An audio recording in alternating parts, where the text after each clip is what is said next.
Вы смотрите новости Татарстана, в студии Алексей Калиничев. Здравствуйте. И в начале выпуска вкратце о главных темах. Парад у Кремля и у дома. Количество мероприятий, несмотря на ограничения, оно не стало меньше. Как в Казани отметят День Победы, узнала Лина Зинатуллина. На парад Великой Победы с защищенным иммунитетом. Мы делаем прививку, чтобы не заразиться и не болеть потом. Как в майские праздники работают прививочные кабинеты в Татарстане? Подробности у Натальи Мизиной. Бродячая проблема. Это звери, опасные для человека. Они стаями бегают, они кусают, они детей грызут. Много ли на улицах бездомных собак? И что с ними предлагают делать? Узнавал Дмитрий Аренин. Дача – лучшее место отдыха. Последний год это вообще уже как пирожки они у нас расходятся. В Татарстане вырос спрос на дачные участки. Цены и варианты сравнила Вероника Гайнудинова. Детсады работают, дети довольны. Работаю смена. Благодарю, что открыли такую группу. Сколько родителей решили возить своих малышей в детские сады на майские выходные и как организована работа, увидела Филюза Хамидуллина. В эти минуты на площади Тысячелетия начинается первая репетиция торжественного парада Победы. Войска Казанского гарнизона, легендарные танки ИС и Т-34, колонны ретро-автомобилей, более 2000 курсантов военного училища и кадетов. Все это 9 мая. Сегодня проход технический, но без техники, без оркестра и зрителей. Генеральный прогон запланирован на пятницу. На площади Тысячелетия сейчас находится наш корреспондент Салават Мухаммадуллин. Салават, какая там у вас сейчас царит атмосфера?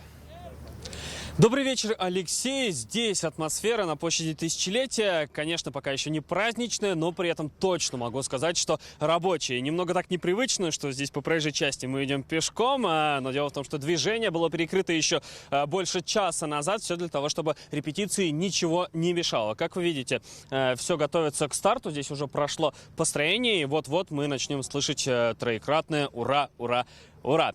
Всего в 9 мая в параде примут участие 2000 человек. Это военнослужащие, курсанты, кадеты, сотрудники МЧС, участники движения Юнармии. И многие из них, кстати, как нам здесь признались перед репетицией, перед ее началом, не первый год участвуют в параде, но вот лишним точно не будет отточить свое мастерство и еще раз просмотреть маршрут марширования. И сейчас я предлагаю послушать эмоции и впечатления тех, кто будет 9 мая здесь участвовать в параде. Ощущения, конечно, волнительные перед парадом, но мы по-десантному справляемся с нашими волнениями и задачами, и думаю, что будет все хорошо. И жители города Казани будут рады происходящему параду в честь 9 мая. Это, безусловно, честь отдать долг нашим дедам, прадедам за то, что они за нас воевали, сделали наше мирное небо над головой, и всего им хорошего, чтобы увидели, что мы достойное поколение, которое их заменит. Как видите, здесь сегодня даже есть оркестр, правда, пока он еще не начал играть, но при этом сегодня на площади Тысячелетия нет военной техники, она будет в пятницу, когда пройдет генеральная репетиция, и здесь внимание автомобилистам, что в этот день также будут перекрыта площадь Тысячелетия. Но что касается самой репетиции, она, как я уже говорил, вот-вот начнется, и остается надеяться только то, что в пятницу, так же, как и сегодня, не подведет погода, потому что еще около получаса назад здесь так немного моросил дождь, а вот сейчас, как вы видите, мы наблюдаем за закатом перед нами, и дождя никакого нет, отличная погода для того, чтобы репетиция прошла на отлично. У меня на этом все, мы продолжаем здесь работу. Алексей, передаю вам слово. Спасибо, Салават. Я напомню, что парад Победы 9 мая вы можете посмотреть на нашем канале. ТНВ будет вести прямую трансляцию с площади Тысячелетия. Итак, Татарстан готовится масштабно отметить 76-ю годовщину Великой Победы. Сегодня в Доме правительства журналистам рассказали о главных событиях этого дня. Особое внимание ветеранам и труженикам тыла. Для них пройдут специальные парады под окнами. В Заинске торжественно откроют памятник воину-освободителю. В Лаишево появится бюст последнего героя Бориса Кузнецова. А в экстрим-парке «Урам» нарисуют граффити, посвященные еще одному герою Михаилу Девитаеву. Какие еще запланированы торжества в День Победы, расскажет Лина Зинатуллина.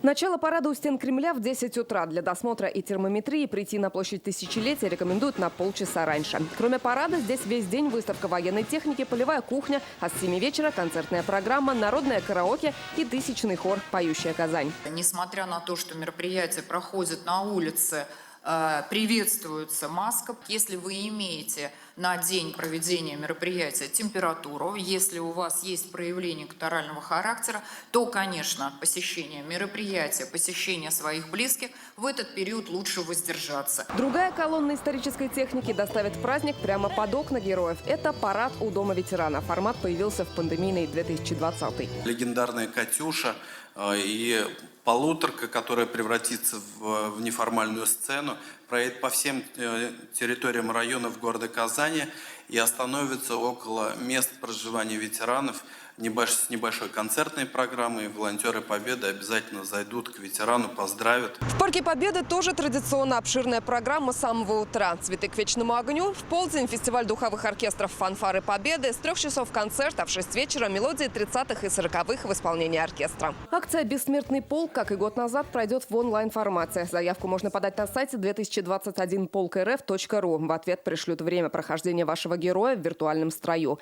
Для тех, кто не привык праздновать дома, по всей республике торжественную программу готовят театры и музеи, библиотеки, парки и скверы.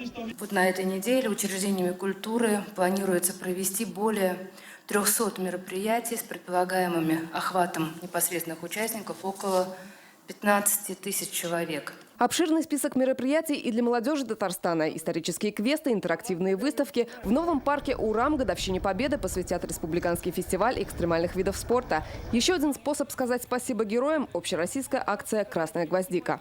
Акция направлена на организацию, в том числе, медицинской помощи ветеранам Великой Отечественной войны. Значки «Красная гвоздика» можно приобрести не только онлайн, но и в общественных местах, парках, скверах. В Татарстане сейчас проживают 435 участников Великой Отечественной войны. Больше 100 фронтовиков мы потеряли только за последний год. День Победы завершится салютом над акваторией Казанки в 10 вечера. Лина Знатульна, Игорь Романов, ТНВ «Казань». 9 мая в Казани ограничат движение в центре города. Полный список улиц, где нельзя будет ни пройти, ни проехать. Читайте в интернет-газете «Реальное время». В майские праздники в Татарстане активно идет вакцинация от коронавируса. Поликлиники и мобильные прививочные пункты работают ежедневно. На сегодня в республике использовано 77% общего запаса вакцины. Привились более 257 тысяч человек. Вторую дозу вакцины получили 167,5 тысяч. Почему на вакцинацию торопятся ветераны Великой Отечественной войны, узнала Наталья Мезина.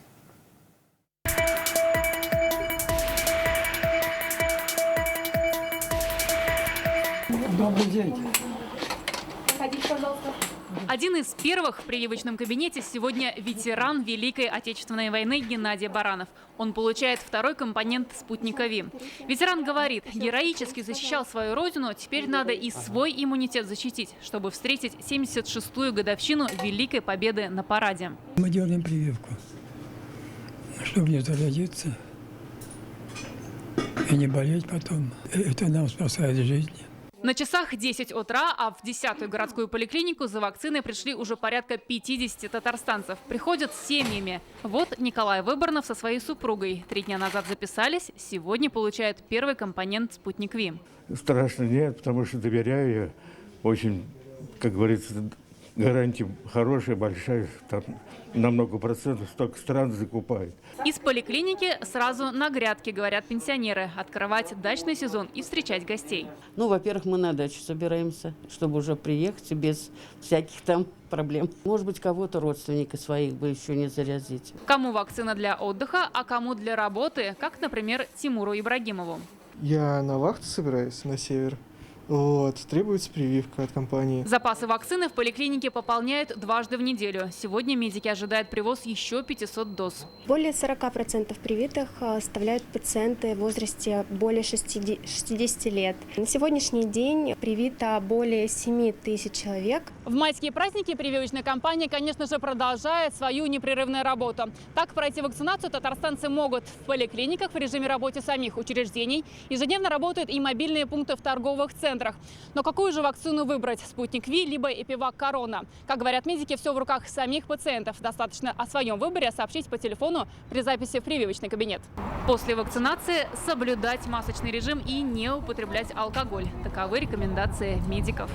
Наталья Мезина, Данил Филатов, ТНВ, Казань.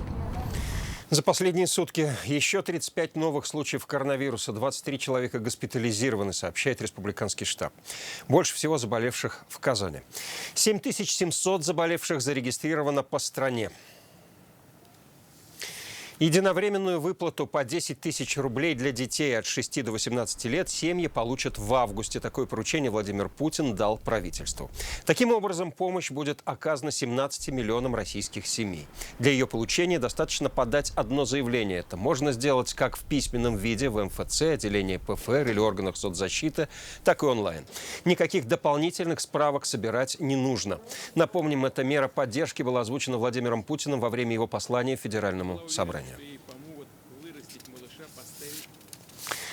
Сегодня в детских садах республики заработали дежурные группы. Их открыли для тех малышей, чьи родители работают и в майские праздники. Это врачи, полицейские, работники сферы услуг, сотрудники крупных предприятий. Работают детсады в обычном режиме. Пятиразовое питание, сон, прогулки, игры – все как в будни. Почему челнинские сады сегодня переполнены, а в Казани почти пусто, узнала Филюза Хамидуллина.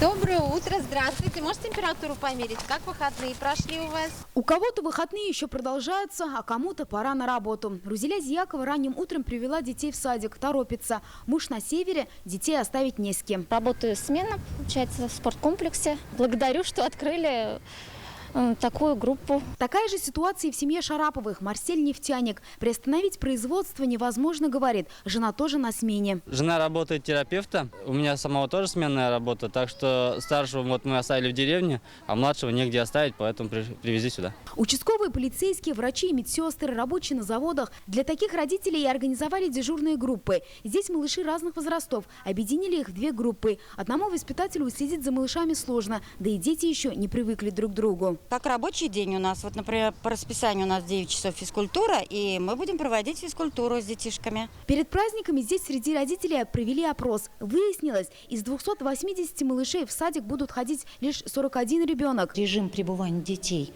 с 6 до 6 в полном объеме проводится весь режим.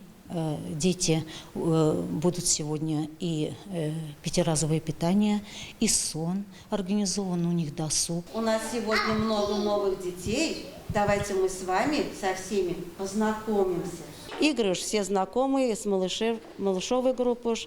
Потом аппликации, лепка, рисование. Это дети очень любят. Мелом рисовать, например, на прогулку уже мы и пойдем. Такие дежурные группы сегодня открылись практически во всех детских садах Татарстана. В набережных Челнах, где сконцентрированы большинство промышленных предприятий, в садик ходят почти 10 тысяч малышей. В Казани 4200, в Альметьевске 1000 детей. Дежурные группы будут работать до 7 мая. Филюза Хамидуллина, Ирик Хабибуллин, ТНВ, Альметьевск.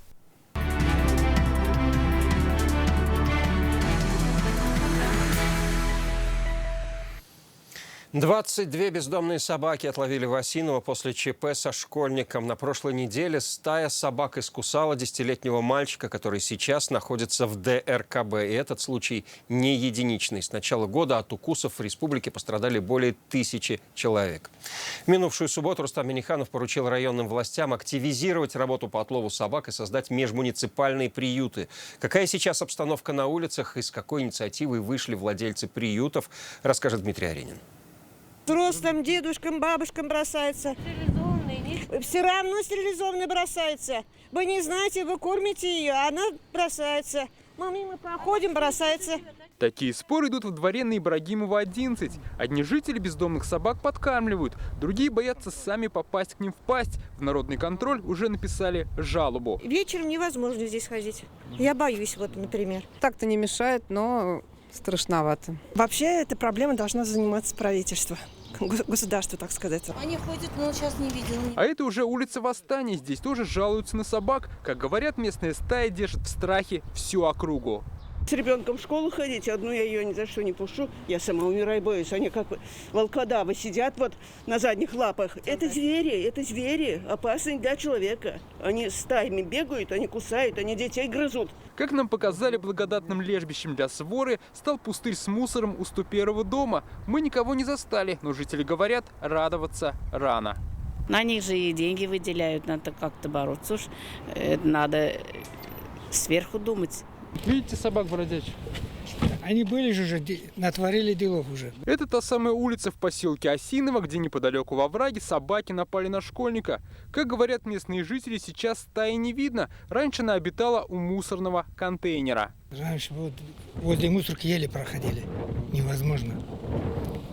Опасно. Сейчас спокойно, да? Ну, сейчас вроде спокойно, да. Убавилось заметно, да. Угу. Власти работают. Как сообщили в организации по отлову животных в Зеленодольском районе, после ЧП со школьником они отловили в Осиново 22 собаки. Но, как отмечают, проблему нужно решать глобально. Свои предложения опубликовали в открытом письме правительству Татарстана. В частности, отмечают, что в республике нет профессиональных служб отлова, из-за чего муниципалитеты не могут найти исполнителей по контракту. Частным приютам не хватает финансовой поддержки. Заказчик, муниципалитет просит оставить в приюте. Но были подсчеты, что вот с начала прошлого года, когда мы начали заниматься по контракту, в приюте оставлено порядка 150 животных. Это частный приют, никем не спонсируется, и содержание их никем не оплачивается. Любой, у кого есть животные, понимает, что содержание одной собаки, кошки обходится в копеечку.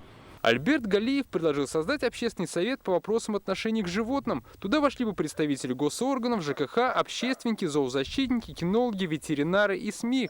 Владелец приюта предлагает ввести бесплатное чипирование животных, жестче контролировать исполнение контрактов по отлову, строить муниципальные приюты и поддерживать частные. Напомним, по поручению Рустама Миниханова планируется создать сеть межмуниципальных приютов. Рассмотрят, как лучше задействовать частные. Всем же главам муниципалитетов поручено усилить контроль за бродячими животными. Должны сделать все, чтобы организовать отлов и определить работу, какие приюты, где должны быть. Персональная ответственность руководителя районов, городов.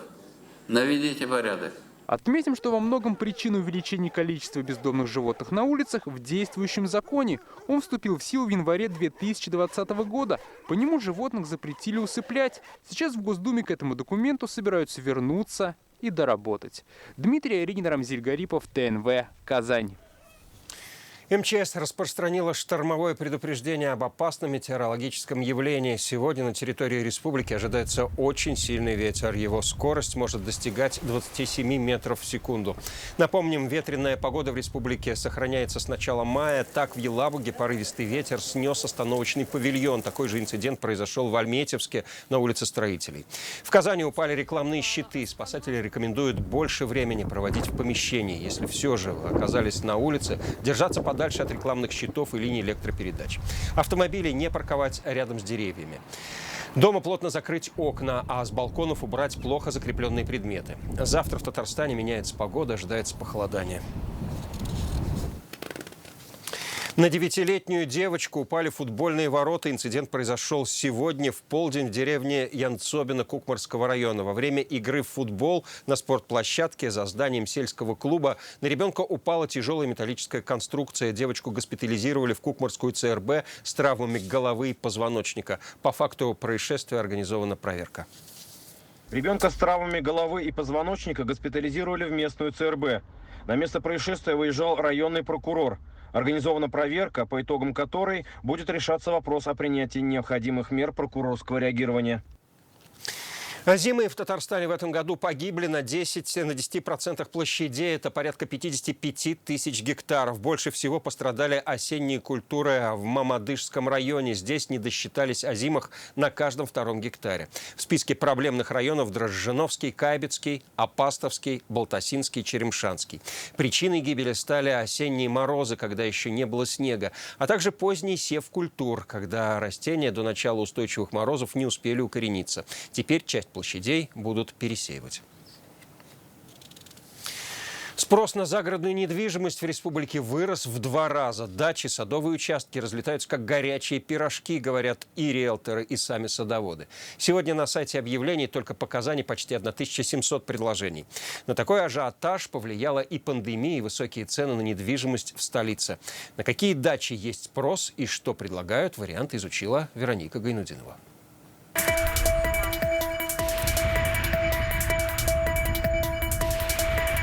Последний год это вообще уже как пирожки они у нас расходятся. Это садовое товарищество «Нокса Авиа». Дача в черте города. Сегодня здесь 416 участков. И, как рассказывает председатель СНТ, ни одного дома на продажу уже нет. А если выставят, то за 2-3 дня купят. В связи с пандемией сейчас стал скупать дачные участки.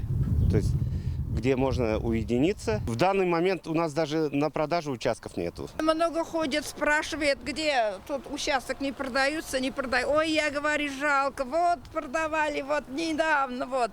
И такая ситуация практически во всех СНТ. Спрос есть и на классические советские дачи с щитовыми домами. Как часто обращаются к вам? Каждую неделю. Каждую неделю. Ну, 3-4 человека обращаются. Даже иной раз и побольше обращаются. У нас это старые садовые товарищества. В основном дома все старые. Те, кто покупает, молодежь, в основном строится. У нас вот в последнее время 4 участка сразу продались.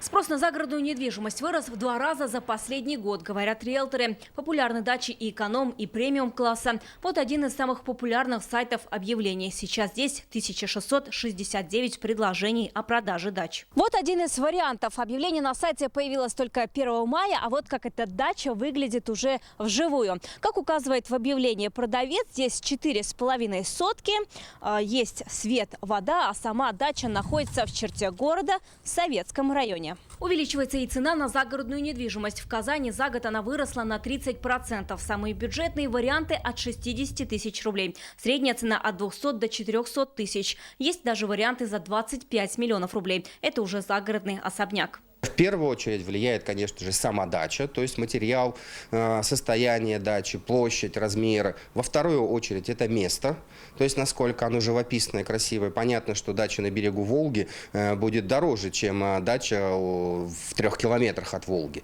Вот. Ну и третий показатель, это, конечно же, удаленность от города. Чем дальше, тем дешевле. Популярна сейчас и аренда дач на лето. Предложений здесь тоже масса. От 9 тысяч рублей за месяц. По одному из объявлений мы и позвонили. Бабушки не стало.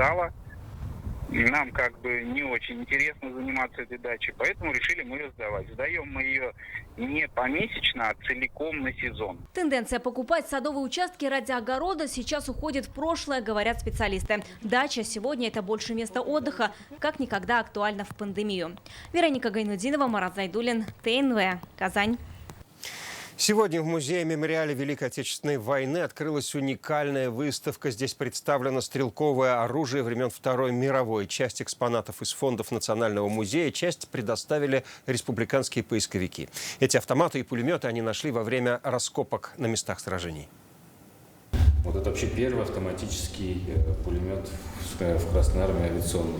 ШКАС стал первым пулеметом, разработанным специально для авиации. До 1941 года на советские самолеты ставили именно его. Это не макет, хотя на выставке есть и такие. Оригинальное оружие с военных складов. Некоторые нашли поисковики. Это пистолет-пулемет Судаева. Историками и экспертами признан лучшим пистолетом-пулеметом времен Второй мировой. Сконструирован в 1943 году в блокадном Ленинграде. Он легкий, но надежный, а собрать такой на заводе может даже женщина или ребенок. Здесь и более редкие образцы. Пистолет-пулемет Дегтярева. Их за годы войны предприятия страны выпустили всего 100 тысяч. Для сравнения, здесь же пистолет-пулемет Шпагина. Их было 6 миллионов. Во время прицеливания в это время здесь затвор ходит. Это очень неудобно, конечно. Все это, говорю, страшный сон советского конструктора. Американский Томпсон был на вооружении у союзников. На выставке есть стенд и с трофейным оружием. Вот чешские и финские пулеметы. Вообще советское оружие всегда отличалось. Первое – это простота конструкции, дешевизна производства, потому что советская армия – это всегда многочисленная армия, надо вооружить большое количество бойцов. Это не кадровые военные, а те, кто до недавнего времени были рабочими, колхозниками. Поэтому советское оружие всегда очень простое в использовании. Кроме оружия, здесь рисунки солдат из окопов, агитплакаты, фотографии с поля боя. Выставка проходит до 3 сентября. Алина Зинатульна, Ленар Хозиахметов, ТНВ, Казань. В Татарстане стартовали соревнования по флорболу, тестовые состязания специальной олимпиады, которая пройдет в Казани в 2022 году. В столицу приехали 150 спортсменов из 9 регионов России. Сегодня в показательном матче открытия особенные атлеты сыграли с хоккеистами Акбарса. Подробнее в нашем материале.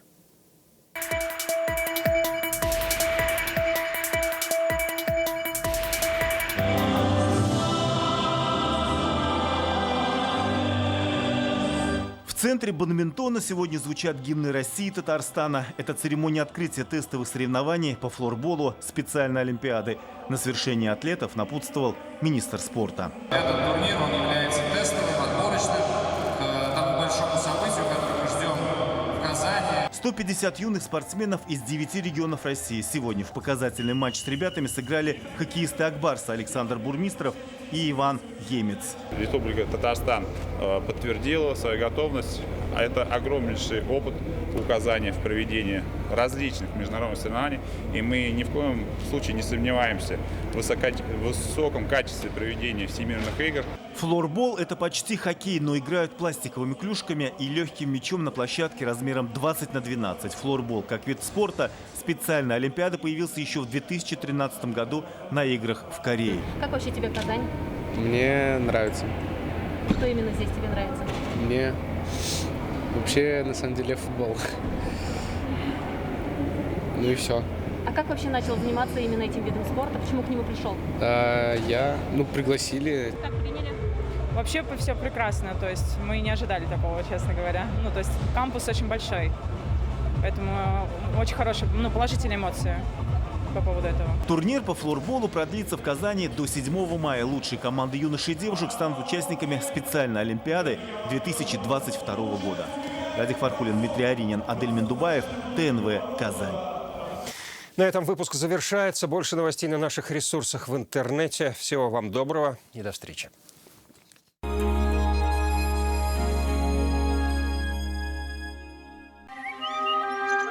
Снова май. Цветет весна. Красные тюльпаны. Отгремела та война. Но с нами ветераны. ПАО «Казань-Оргсинтез» поздравляет ветеранов и жителей республики с очередной годовщиной победы в Великой Отечественной войне. Желаем мира, благополучия и процветания. Победа сберегает. У нас детишек много. Конечно, экономим. А еще и в качестве уверены. В магазинах «Победа» сыр Гауда 269,90 за килограмм. Лечение варикоза лазером от 25 тысяч рублей. Клиника «Варикоза нет» на Достоевского. В РРТ «Автомаркет» есть автомобиль для каждого. Выгода до 150 тысяч рублей. Подробнее 320101 и на Чуйкова 54Б. Данила Мастер. Установка за полцены. 202 38 32.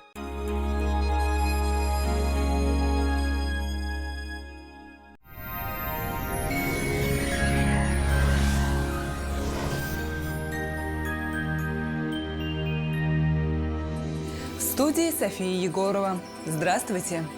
Третий весенний месяц раскачивает погодные качели, и хочется верить, что тепла будет намного больше, чем прохлады.